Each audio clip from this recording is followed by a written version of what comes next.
Halo semuanya, selamat ya untuk kalian yang sudah naik di kelas 9. Semoga semakin semangat untuk belajar.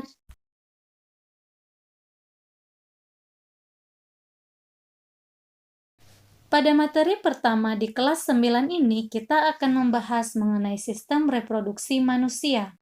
Yang pertama, kita akan membahas mengenai pembelahan sel. Pembelahan sel adalah suatu proses yang membagi satu sel induk menjadi dua atau lebih sel anakan. Ibaratkan ini adalah sebuah sel. Satu sel ini akan membelah menjadi dua. Masing-masing sel ini akan membelah kembali menjadi dua, dan begitu seterusnya. Mengapa sel mengalami pembelahan? Ada 3 alasan mengapa sel mengalami pembelahan. Yang pertama yaitu untuk pertumbuhan. Salah satu ciri manusia yaitu mengalami pertumbuhan.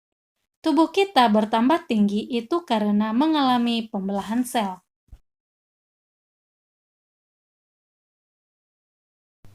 Alasan yang kedua yaitu untuk perbaikan. Ketika tubuh kita terluka, maka sel tubuh kita menjadi rusak. Akan tetapi lama-kelamaan, luka tersebut akan sembuh, bahkan tanpa diobati sekalipun. Hal ini terjadi karena sel-sel di sekitar luka tersebut akan membelah dan menutupi luka tersebut. Alasan yang ketiga yaitu untuk reproduksi. Makhluk hidup perlu bereproduksi untuk melestarikan keturunannya. Hal ini akan lebih kita bahas pada materi selanjutnya. Menurut Rudolf Virchow, semua sel hidup berasal dari sel yang sudah ada sebelumnya. Omnicellula e cellula. Pembelahan sel dibedakan menjadi dua, yaitu pembelahan mitosis dan pembelahan meiosis. Pembelahan mitosis merupakan tipe pembelahan yang menghasilkan dua sel anakan yang mempunyai karakter identik secara genetik dengan sel induk. Jika sel induk memiliki kromosom 2N dibaca diploid, maka jumlah kromosom yang dimiliki oleh sel anakan juga 2N atau diploid. Tahukah kamu, manusia memiliki 23 pasang kromosom atau 46 buah kromosom. Terdiri dari 22 pasang kromosom tubuh atau autosom dan 1 pasang kromosom seks atau gonosom. Kromosom tubuh menentukan sifat-sifat manusia, karakteristik fisik, bahkan penyakit keturunan misalnya hemofilia dan albino. Sedangkan kromosom seks menentukan jenis kelamin seseorang. Wanita memiliki kromosom XX dan laki-laki memiliki kromosom XY. Berikut proses pembelahan mitosis. Pembelahan mitosis terjadi di sel tubuh atau somatik.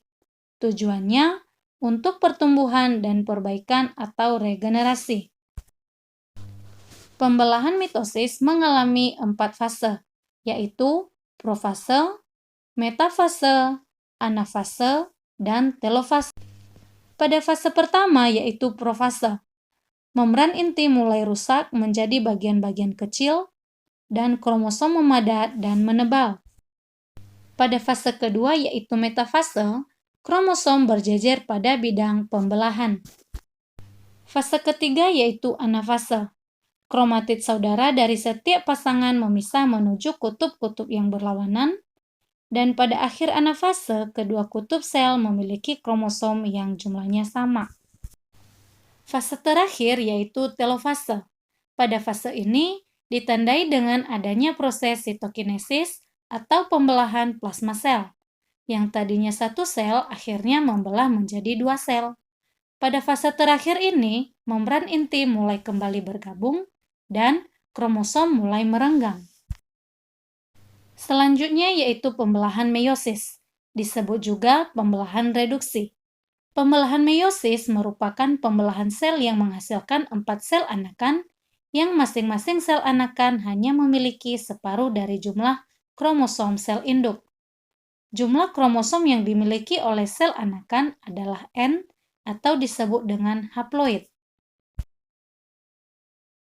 Pembelahan meiosis terjadi pada sel kelamin atau sel gamet, tujuannya untuk reproduksi. Pada pembelahan meiosis terdapat dua tahap, yaitu meiosis 1 dan meiosis 2. Setiap tahapnya mengalami 4 fase yang sama dengan pembelahan mitosis. Pada meiosis 1 terjadi profase 1, metafase 1, anafase 1, dan telofase 1. Dan pada tahap meiosis 2 terjadi profase 2, metafase 2, anafase 2, dan telofase 2. Proses pada meiosis 1 hampir sama dengan pembelahan mitosis. Bedanya, pada profase 1, membran inti mulai rusak menjadi bagian-bagian kecil, dan kromosom sudah mengganda kemudian memadat. Untuk fase lainnya, persis sama seperti pembelahan pada mitosis. Metafase 1, kromosom berjajar pada bidang pembelahan. Bidang pembelahan ini disebut sebagai bidang ekuator. Anafase 1, kromosom bergerak menuju ke kutub-kutub yang berlawanan.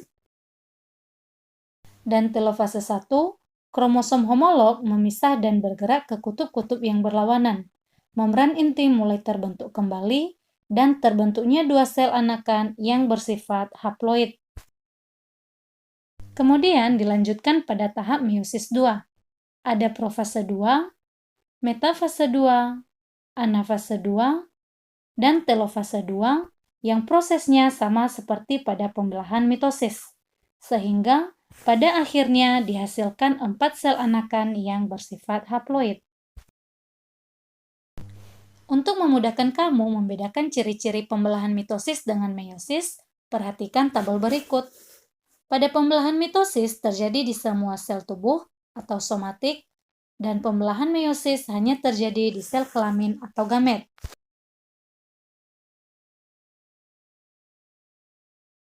Tujuan dari pembelahan mitosis yaitu memperbanyak sel tubuh, juga meregenerasi sel yang rusak atau sudah tua. Sedangkan pada pembelahan meiosis bertujuan untuk menghasilkan sel sperma dan ovum. Baik, demikian materi kita kali ini. Sampai ketemu pada video pembelajaran berikutnya. Tetap semangat untuk belajar. Sampai jumpa.